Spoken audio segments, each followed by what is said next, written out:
RCF.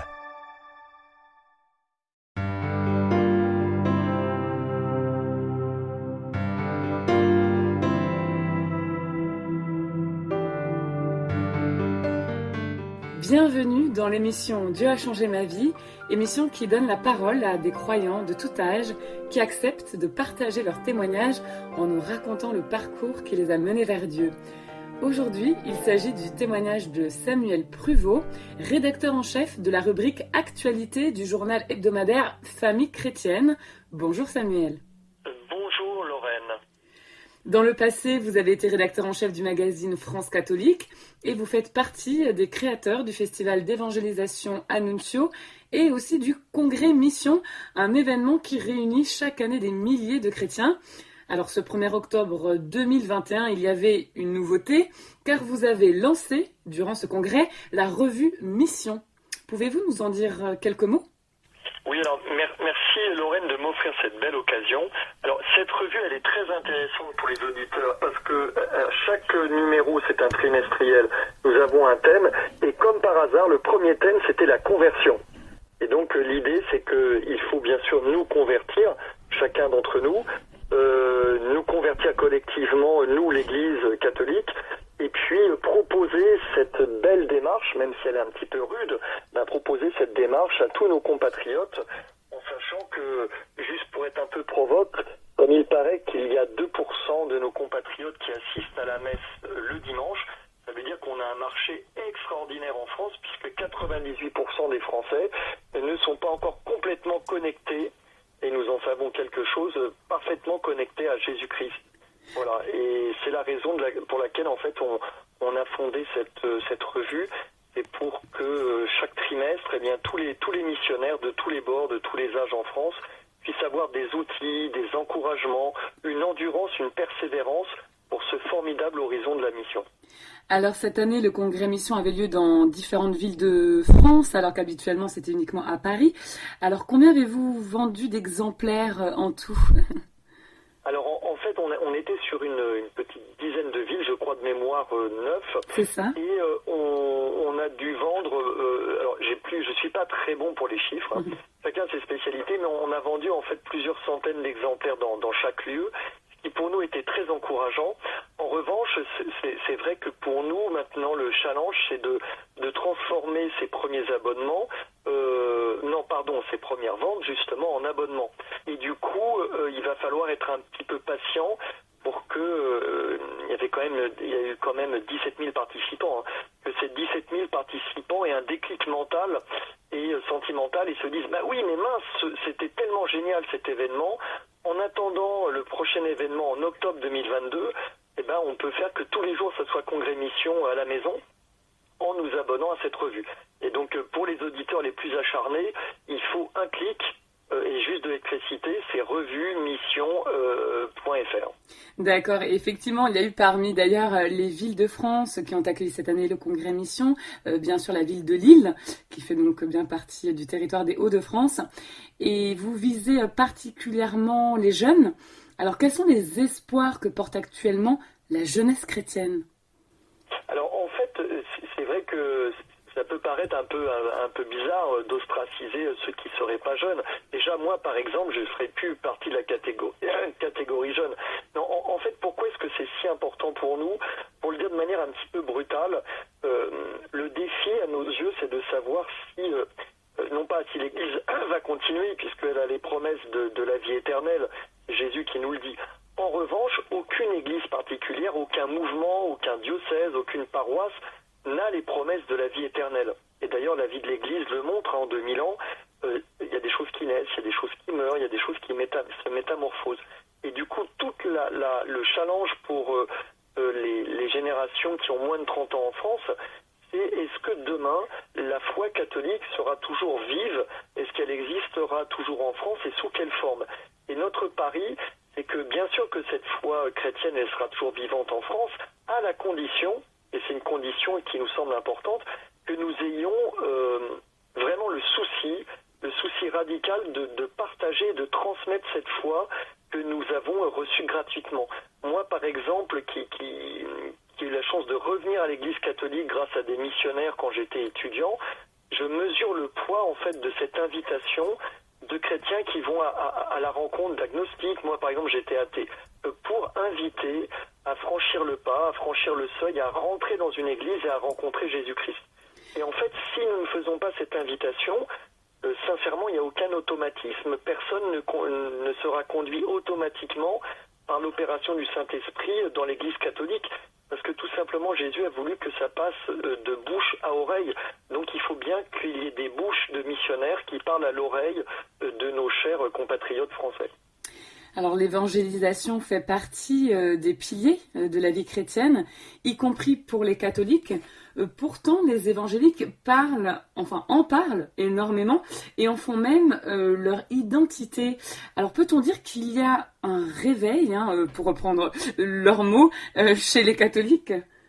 Oui, c'est vrai. Il y a, vous savez, dans ce premier numéro, alors il y a 112 pages, donc il y en a un petit peu pour tous les genres. Il y a une enquête qui est très sympathique, qui est faite par des journalistes de la vie, notamment un journaliste de la vie qui s'appelle Pierre Jova. Et son enquête, en fait, elle poursuit un livre. Et ce livre, il répond à la question que vous venez de poser, c'est de savoir si nos frères évangéliques ne nous stimuleraient pas, non seulement à être de bons chrétiens, mais de bons catholiques. Alors, c'est un peu provoque comme type, mais c'est de dire que justement leur attachement, non seulement à la mission, à la foi dans les miracles, mais surtout leur attachement à la mission, est-ce que justement c'est pas quelque chose que nous avons un petit peu laissé tomber, un petit peu perdu, et que eux, nos frères évangéliques, ont gardé de manière très vive.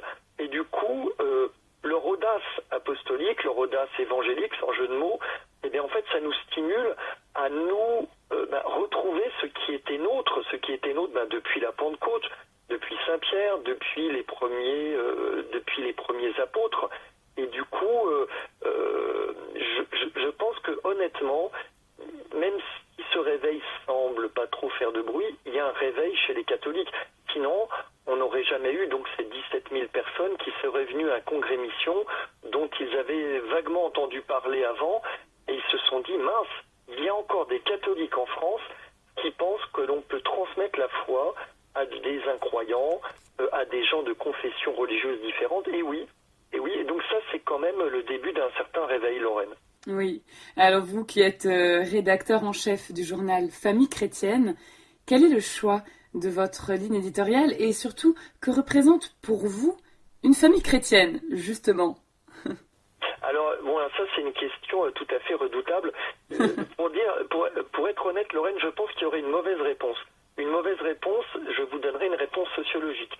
Je dirais, par exemple, il faut habiter à Lille ou il faut habiter à Versailles. Il faut avoir 3 enfants ou 5 enfants ou un enfant.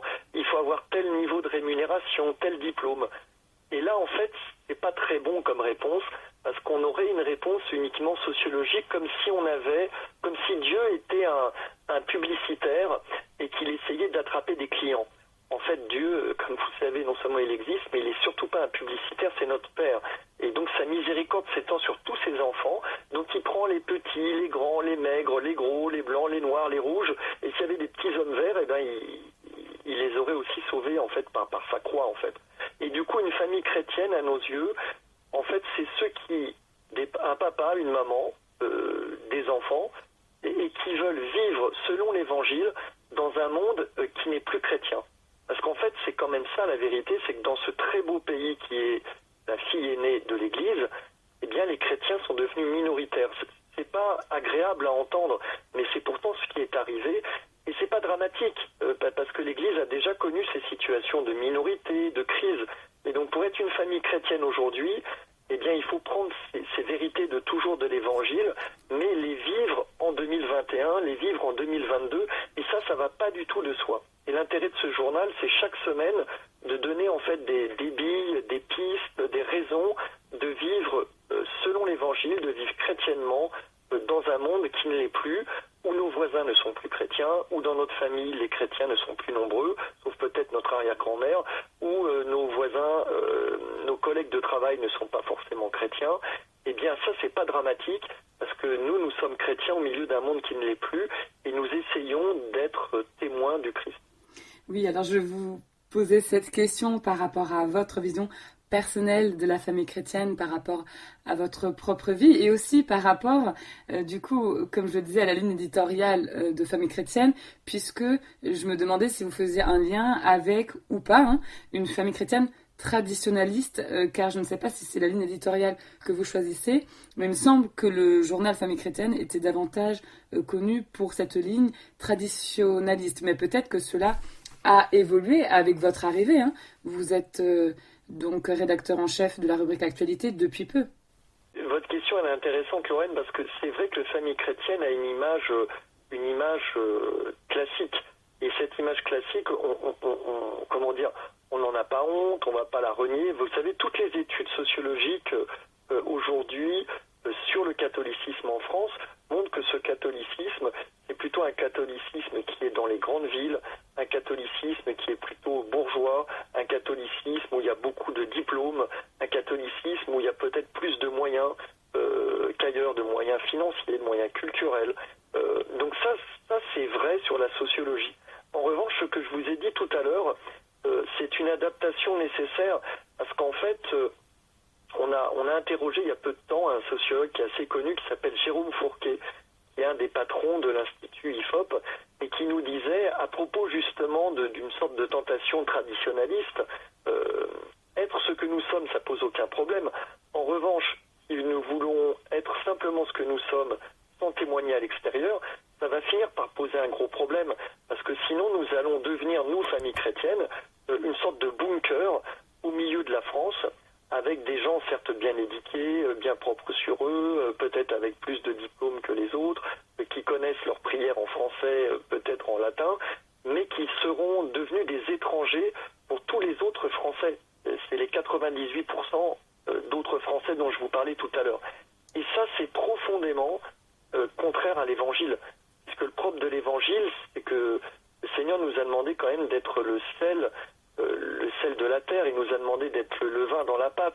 Donc à quoi ça servirait si dans la cuisine le levain restait toujours dans la même boîte et s'il ne servait jamais à faire lever les gâteaux? Et ben en fait le levain resterait tout seul dans sa pâte et les gâteaux seraient toujours ratés parce qu'ils n'arriveraient jamais à lever, quoi. Oui, on en revient d'ailleurs à l'évangélisation, c'est-à-dire ce mouvement qui fait que l'on est toujours à s'ouvrir, on est toujours à se mouvoir, à se déplacer, à aller vers l'autre, et non pas à rester en autarcie, effectivement, dans un esprit communautaire, voire sectaire, ce qui peut exister, alors que le Christ, effectivement, vraiment nous invite à aller toujours vers notre prochain.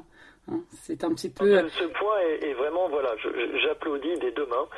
Ce point me semble vraiment capital. Oui, donc je comprends que c'est un petit peu comme ça que vous aimeriez faire bouger les lignes de la ligne éditoriale de Famille chrétienne, si je puis dire. Et maintenant, concernant votre propre témoignage, pouvez-vous nous parler justement de votre mariage, puisqu'évidemment, on le sait, en tout cas on y croit quand on est chrétien, que la famille commence par une union, par une alliance que l'on appelle mariage, cette alliance avec Dieu et avec l'homme et la femme, cette alliance à trois, on pourrait dire. Alors, pouvez-vous nous parler du vôtre avec Odile, qui a eu lieu en 1995 ? Et oui, c'était l'hiver, il y avait beaucoup de grèves. Donc nous, on a toujours un peu de grève en région parisienne au moment où je vous parle. Donc pour vous dire des choses plus importantes que les grèves, ou la neige qui tombait en 1995, le 16 décembre. D'ailleurs, entre nous, le jour où nous enregistrons, c'est notre anniversaire de mariage. Donc j'y vois un petit clin d'œil de la Providence. Amen, il n'y a pas de hasard. Exactement. Et du coup, pour vous dire la vérité, moi je suis revenu en fait à l'église catholique. J'avais été catéchisé petit, mais j'avais tout laissé tomber. J'étais donc devenu athée. Et l'athéisme, ce n'est pas le désespoir absolu, mais quand même, il vous manque beaucoup de choses quand vous ne connaissez pas Dieu. Il vous manque Dieu, ce qui est quand même beaucoup, mais il vous manque aussi beaucoup par rapport à vos relations sociales et aux relations aux autres. Et donc moi, en fait, j'avais sombré tranquillement, comme beaucoup de Français ou de jeunes Français, dans l'athéisme. Et pour moi, une des conséquences terribles, mais qui était celle que j'endurais, c'est que je ne croyais absolument plus en l'amour.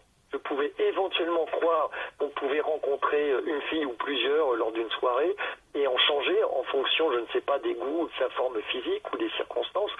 Mais de croire cette folie qu'on pouvait aimer quelqu'un au point de vouloir de manière déraisonnable lui livrer toute sa vie sans garder quelque chose pour soi, et en plus d'avoir la naïveté de croire que ça pouvait durer plus d'un mois, plus d'un an. Sincèrement, pour moi, c'était une énorme blague, quoi. D'ailleurs, j'avais du mal à comprendre comment mes propres parents, mes grands-parents, mes arrière-grands-parents avaient pu rester en fait avec leur conjoint. Enfin, pour moi, c'était une énigme, et je me disais bon bah c'était un peu l'âge de pierre, vous voyez, c'était l'âge de Cro-Magnon, quoi. C'était à l'époque où il y avait un monsieur, une dame qui savaient pas quoi faire, donc ils restaient ensemble. Donc en fait, j'étais quand même mal éclairé parce que j'avais pas la lumière de la foi. Et en fait, en découvrant Dieu ou en redécouvrant Dieu, ce que j'ai découvert, c'est que justement l'amour de Dieu, il est inconditionnel, l'amour de Dieu, il est fidèle, et l'amour de Dieu, pour lui, rien n'est impossible. Et du coup, j'ai découvert ce que vous disiez tout à l'heure qui est très beau, c'est que bien sûr, le mariage, c'est une union à deux, une libre consentement de l'époux et de l'épouse, mais c'est quand même une union où Dieu s'engage avec nous. Et c'est lui le garant de notre fidélité. Parce que on promet fidélité à son conjoint dans le souffle de la fidélité même de Dieu. C'est-à-dire que nous, on n'en est pas forcément capable, mais lui, Dieu ne lâchera pas. Et quand j'ai commencé à entrevoir et à découvrir ça, pour le coup, ce qui était impossible pour moi, c'est-à-dire l'idée de me marier, eh bien, en fait, est devenu une sorte d'acte de foi. C'est comme si Dieu m'avait demandé cet acte de foi en disant, mais Samuel, si tu prétends croire en moi, eh bien, tu ne peux pas reculer devant un engagement comme le mariage, parce que c'est un acte de foi que je te demande. C'est pas évident, c'est pas simple, mais c'est justement un acte de foi. Et en tout cas, tu ne pourras plus dire que tu crois en moi si tu penses que le mariage est un engagement impossible. Et d'ailleurs, c'est écrit dans la Bible, rien n'est impossible à Dieu. Effectivement. Alors, du coup, vous êtes mariés et aujourd'hui, vous avez combien d'enfants avec Odile ? Alors, nous avons 5 enfants. Et puis, la Providence aidant, nous avons 3 petits-enfants, dont 2 sont nés il y a très très peu de temps, il y a à peine un mois. Et du coup, à Noël, on aura deux petits Jésus dans la crèche, entre guillemets. Super, et bien vraiment mes félicitations et surtout les bénédictions de beaucoup, Dieu. Voilà, qu'elle puisse se déverser sur votre famille, qui s'agrandit donc toujours plus. Alors, concernant votre parcours spirituel, on peut parler finalement de reconversion plutôt que de conversion, puisque vous avez grandi à la base dans une famille catholique, vous avez été baptisé bébé, j'imagine, et puis comme vous l'avez dit, vous êtes devenu athée, et puis vous avez retrouvé la foi plus tard. Alors, faisons un bond en arrière. En 1989, vous avez découvert le mouvement Saint-Paul au Sacré-Cœur de Montmartre et la communauté Aïn Carême. Dites-moi si je prononce bien. c'est parfait. Alors, qu'est-ce que vous a apporté en fait la vie fraternelle dans votre chemin de reconversion ? En fait, moi j'étais à l'époque en prépa, ça s'appelait une cagne pour préparer Normal Sud, que j'ai d'ailleurs loupé brillamment. Mais ce qui était important à l'époque, c'est que j'avais rencontré quelques chrétiens qui me semblaient farfelus, mais j'avais jamais vu en fait ce que faisaient les chrétiens ensemble. Parce que j'avais vu ça quand j'étais tout petit en fait. Mais moi j'avais jamais eu de vie chrétienne active, à part dans mon enfance. Du coup, je savais pas du tout à quoi ce que ça voulait dire, une prière chrétienne, une liturgie chrétienne. Pour moi, c'était une énigme. Et du coup, j'ai 2 étudiants qui étaient dans ma prépa, qui m'ont dit, qu'est-ce que tu fais ce soir, qu'est-ce que tu fais cette nuit? Donc forcément, moi, j'avais rien à faire sinon à m'amuser. Et donc, ils m'ont dit, là, tu vas faire un truc, t'as jamais fait ça de toute ta vie, en plus, c'est gratis. On va aller à Montmartre. Ça, je connaissais, mais ce que j'avais jamais fait, c'est pousser la porte de la basilique du Sacré-Cœur de Montmartre. Et là, ils m'ont dit, tu vas découvrir quelqu'un, ce Jésus dont on parle, et ben là, ça va être très bien parce que tu vas le voir en vrai. Et là, moi qui n'étais pas complètement convaincu, loin de là, je me suis dit, bon, ils sont dingos, ces chrétiens, mais au moins, à la limite, c'est pour ça que je suis devenu journaliste, au moins, je suis curieux, je me suis dit, je vais pas m'ennuyer, quoi, parce qu'une soirée avec des dingos comme ça, une nuit de prière, voilà. Parce que pour moi, c'était quand même prier dans le vide, hein, donc c'était un peu, vous savez, comme si on voulait faire de l'ethnologie. On m'avait dit, bon, bah, tu vas passer un mois au Kenya et tu vas faire du survivalisme, tu vas vivre avec un lance-pierre et puis tu vas essayer de te nourrir tout seul. Enfin, c'était une sorte de défi.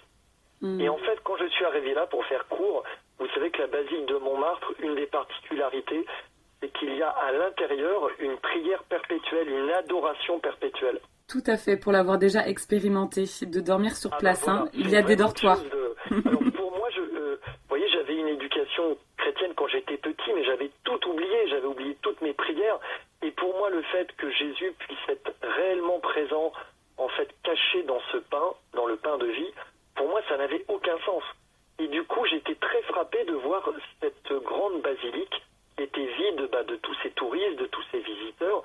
Il y avait une lumière au fond, dans ce qui s'appelait le chœur, mais moi je savais plus trop ce que c'était le chœur d'une église. Et il y avait effectivement une sorte de soleil qui brillait, c'était un ostensoir, j'avais jamais vu ça de ma vie. Là j'ai été saisi, bouleversé au cœur, que ce Jésus dont il me parlait, et pour moi c'était comme si on m'avait parlé, je ne sais pas, de Néfertiti ou de Jules César. Pour moi c'est un personnage de l'histoire, Jésus. Et j'ai eu la certitude intérieure qu'il était là, au milieu de nous, mais d'une présence absolue, réelle, comme par exemple je suis capable d'entendre votre voix, les auditeurs sont capables sans doute d'entendre la mienne, mais là c'était beaucoup plus fort, c'était une présence par sa voix, j'allais dire par son corps, par une présence, une omniprésence. J'avais jamais senti la présence de quelqu'un comme ça. Et du coup, là je me suis dit, attention, les chrétiens ce sont des gens bizarres, parce qu'ils m'avaient dit en rigolant que Jésus était au milieu d'eux. Et moi, je venais de comprendre que c'était pas une blague. Et là, j'ai réfléchi, je me suis dit, mais peut-être que tout ce qu'on m'a raconté, que les catholiques c'était has-been, que le christianisme était mort en Occident, que ça servait juste à brimer la liberté des gens, que c'était des vieux principes nuls. Et je me suis dit, peut-être en fait qu'on m'a menti, ou peut-être que les gens qui m'ont parlé étaient mal informés. Une nuit d'adoration, vous avez vécu ça, et c'était là, ce moment de votre reconversion. Ouais, voilà, du coup j'ai reconnecté entre guillemets avec celui que j'avais perdu, abandonné, qui était Jésus-Christ.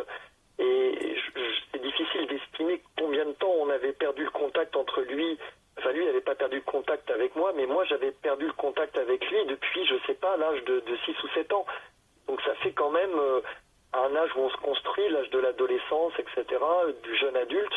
J'avais quand même 15 ans d'absence de réseau, quoi. Donc en fait, quand mon téléphone a vibré, quand mon téléphone a sonné, j'ai pas compris ce que ça voulait dire, puisque pour moi, mon téléphone chrétien, c'était un objet qui était cassé. Il pouvait jamais sonner, en fait. Pour moi, c'était impossible, en fait, que Dieu m'appelle. Et du coup, quand il a sonné, et que j'ai vu, ou j'ai reconnu, entre guillemets, son nom, je me suis dit, bon, là, il y a quelque chose de très bizarre qui se passe. Alors, j'aurais pu me tirer en courant en disant, je veux pas de ça. Mais comme je suis curieux et que ça me procurait un tel bien-être, une telle béatitude intérieure, que pour rien au monde, je serais ressorti de cette église, quoi. J'étais vissé sur mon banc et je regardais ce petit bout de pain et j'étais ébahi, quoi. Et comme il n'y a pas de vie sans combat, pouvez-vous, pour terminer cet échange, nous dire quelques mots au sujet d'une maladie chronique dont le diagnostic est tombé en décembre 2012 ? Vous en avez écrit un livre intitulé « Peau rouge ». Alors comment Dieu est venu vous rejoindre dans cette épreuve ? Alors il y a un épisode dans l'Évangile qui m'a beaucoup frappé pendant cette maladie. Vous savez, c'est l'épisode de Jésus qui rentre dans sa passion. Et à un moment donné, au jardin de Gethsémani, les gardes viennent l'attraper. Et il va être lié, c'est-à-dire que ce soit avec des chaînes ou des cordes, peu importe, mais il n'est plus libre de ses mouvements. Pourtant, c'est Jésus, c'est vraiment, il est libre. C'est Dieu, en fait. Il est tout puissant. Personne ne peut le lier, l'attraper. Il a voulu, il a consenti pendant sa passion à être trimballé par les gardes, à que son corps, en fait, il puisse être secoué, il puisse être abîmé. Et du coup, quand on est très malade, qu'on enchaîne les hospitalisations, on fait cette expérience, enfin moi j'ai fait cette expérience d'être un petit peu comme un corps livré à droite, à gauche, en haut, en bas, un examen médical, 10 examens, la tête, les pieds, les jambes. Et du coup j'ai senti en fait la présence du Christ qui s'est livré pour nous, au milieu de nous. Et du coup ce qui n'avait aucun sens, ma maladie, ma souffrance, commençait à prendre du sens parce qu'en fait Dieu s'est livré pour nous. Et donc il a donné un sens à ce qui n'a pas de sens, c'est-à-dire l'humiliation, la souffrance et concrètement l'approche de la mort. Alors on va terminer avec un passage biblique, si vous le voulez bien. Quelle est la parole qui fortifie votre foi au quotidien ? Alors, vous savez, chez les moines, on commence tout le temps les offices par un tout petit verset biblique qui vient des psaumes, je crois, qui est « Dieu, viens à mon aide ». Et je trouve que c'est fantastique de ponctuer cette journée en envoyant des flèches vers le ciel. Et puis le ciel à chaque fois finit d'une manière ou d'une autre par s'ouvrir. C'est comme dans la météo. Jamais le ciel reste bouché, gris et avec une pluie froide qui nous tombe sur la tête. Mais il y a de formidables éclaircies. C'est pour ça que j'aime beaucoup répéter « Dieu, viens à mon aide ». Merci Samuel Pruvot pour cette lumière, pour votre témoignage. Chaque témoin de la foi fortifie la nôtre. On vous souhaite pleine réussite pour la suite de l'aventure de la revue Mission et que la parole de Dieu puisse se propager et toucher les cœurs.